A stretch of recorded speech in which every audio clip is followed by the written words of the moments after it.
just give it a go and just push yourself out of your comfort zone just a little bit. Just pick that phone up, just start talking to it, and really, really then get into the mindset of your audience and start thinking about how you can get the value that's within you out there and shared. That's what I say. But please, please just start. It always starts in baby steps first, and don't get overwhelmed. And there is lots of support out there, and I will do whatever I can. So if you need some help, advice, whatever, just reach out to me and I'll do whatever I can to help you. If you're not super happy with your current results, then consider finding out what beliefs or identity aspects need to be adjusted. So it's not about blaming myself, like, oh, I'm such an idiot, or oh, blah, blah. It's just about finding out what are the things to adjust, and then figuring out a way, maybe with some help or with some other resources, how do you adjust those elements? So it's not about blaming. It's just about finding out what needs to be adjusted. Man, mostly that I'm so grateful you're on the planet this time. It's a powerful time, powerful healing time on this planet. And I'm glad you're remembering why you came. So thank you. I think the one thing for me which continues to be important, and I realize is very important, is getting support.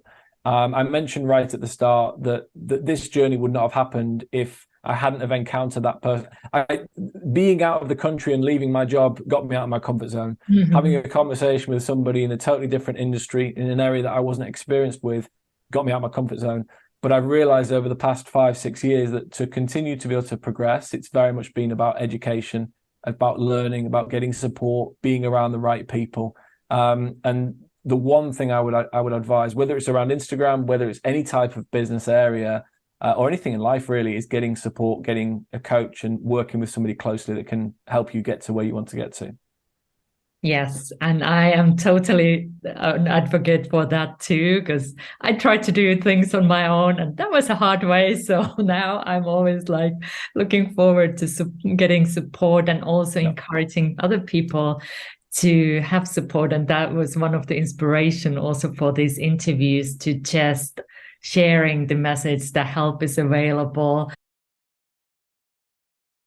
Never give up on what's in your heart, even if it gets overwhelming, even when there's moments of frustration and tears and distress, and even when you feel like there's too many moving parts. Please know that there are ways to simplify, to make it simple.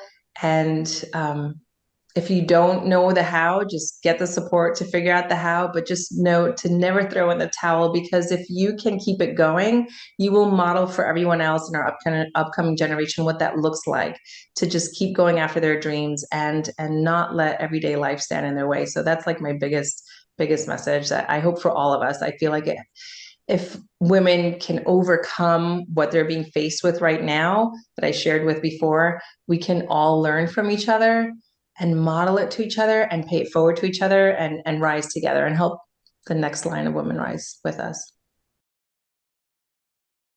Yeah, I think the greatest gift you can give to yourself is figuring out who you are. I feel like I'm a different guy than 5 years ago.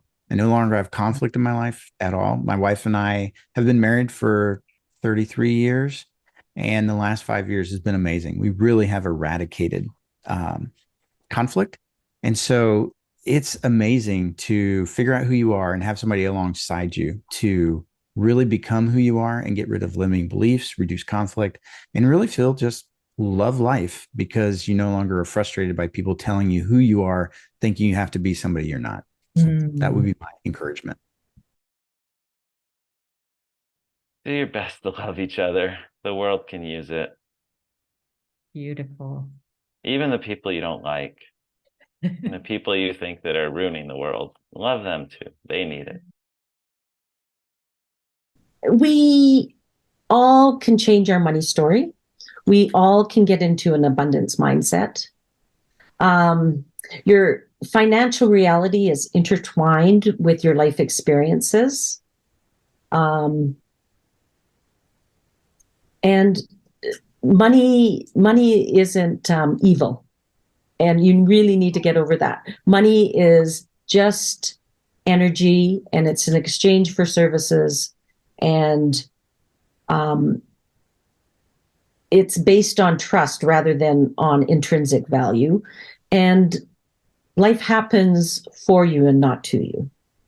I guess those are my comments to encourage people to step out of their comfort zone and try and move into a more abundant life. My message is, let's play our part in life as spiritual entrepreneurs. If just the name spiritual entrepreneurs, we know we want to make a difference. And to make that difference, though, we need to play our part in a way that's coherent, that's balanced, that's sensible, that's sound, that's receivable. So I join you with that. I join with you, Katja, in that respect, as well as all those who are listening here, to make the difference spiritually so light can fill this world. I want to say this. I do believe that we all are mystics in training. And if we can allow for that possibility to come and to start to rise through us, then you will find that you will just become more of yourself.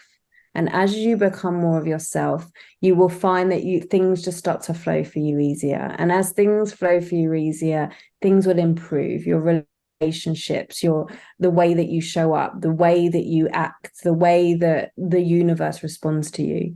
And if we all do that, I think the world will become a way better place.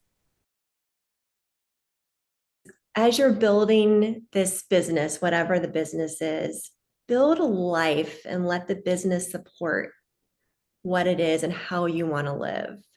Keep the priorities straight, keep love at the top of everything. If your family is important to you like it is to me, keep that at the top, and build it around what's most important to you. Like Michael and I are creating an incredible business and life that involves travel and flexibility and bringing our family. And I just hope encourage everyone else to do the business that gives you the life that you really want. Don't let it stress you out. I have learned about myself and also about clients that you really need to invest in yourself.